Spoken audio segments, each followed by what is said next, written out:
Hi, so we'll start out on page 63 for accidentals. So now we're going to get into actually reading some of those notes that I've been mentioning all along that you should learn, even though we haven't been playing pieces with those specifically. Okay, so now we're going to apply all those sharps and flats that I had you fill in every time we learned a new scale.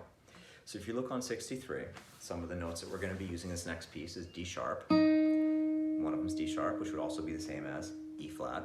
Okay, then we have a C sharp on the second fret, which would also be D flat.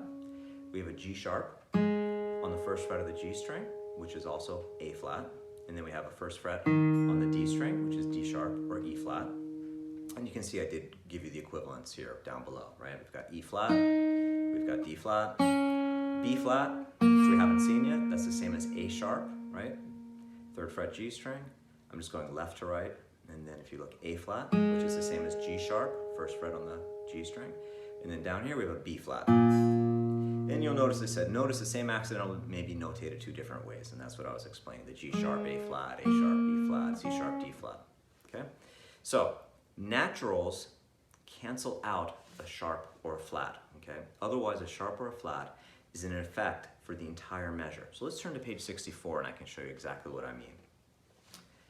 If you look at the example on the top of page 64, you can see it's in 4/4 time or common time, has an eighth note rest, and then it goes A, G sharp, A, B, C, A, and then G sharp again, because the G sharp from beat 2 still applies. Okay, sharps and naturals are canceled out by a bar line or by a natural symbol. Otherwise, they're in effect the entire rest of the measure. You don't have to rewrite the sharp or the flat in.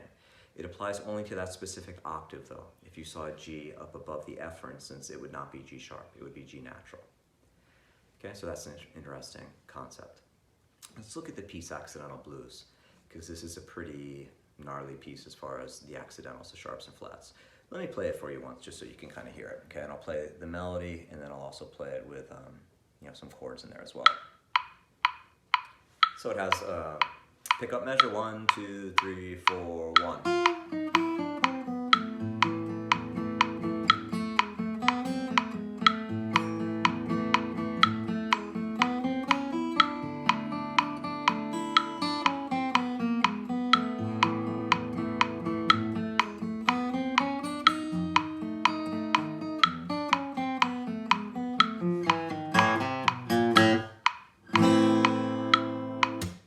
So that's Accidental Blues. You'll notice I also wrote the chords there for if you'd like. I didn't write it as a duet, but if you're curious, we could play this as a duet. Some nice new chords here: A minor 7, D minor 7, F7, which is a full bar, and then an E7 flat 9. That's optional, but if you'd like to hear how that would sound, if I was playing rhythms on this piece, I'd go.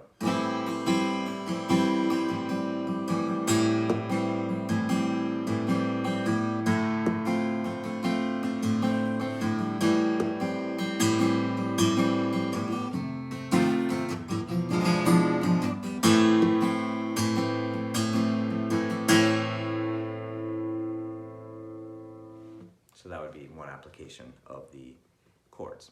So now let's look at the actual notes. I'm going to go through and say them with you just to make sure that everybody's cool and clear with it, okay? So the very first measure comes in on the and of 1. It's F, E, D sharp, which is the 4th fret on the B string, okay? E, D, C, B. Okay, so that's D natural. Second measure is just an A whole note. Then we have an eighth note rest, and then we have A, G sharp, A, B, C, A, G sharp again, A, whole note. Measure 5, eighth note rest, A, G sharp, A, B, C, C sharp, E, D, 2, 3, 4, right, so whole note. Eighth note rest, D, D flat, C, B, B flat, A flat, B, A. When you hear them slow like this, it sounds dissonant, it doesn't sound right, but when you play it fast, it sounds cool. Measure 9, eighth note rest, A, G sharp, A, B, C, C sharp, D, E flat. Could have called it D sharp, but it makes more sense to call it E flat with the F7. And then underneath the E7 flat 9, we're in measure 11, D, D flat, C, B, A, G sharp, B, A, F, E, D sharp, E, C, B, B flat, A. So that's Accidental Blues. I'll play it for you one more time a little bit faster.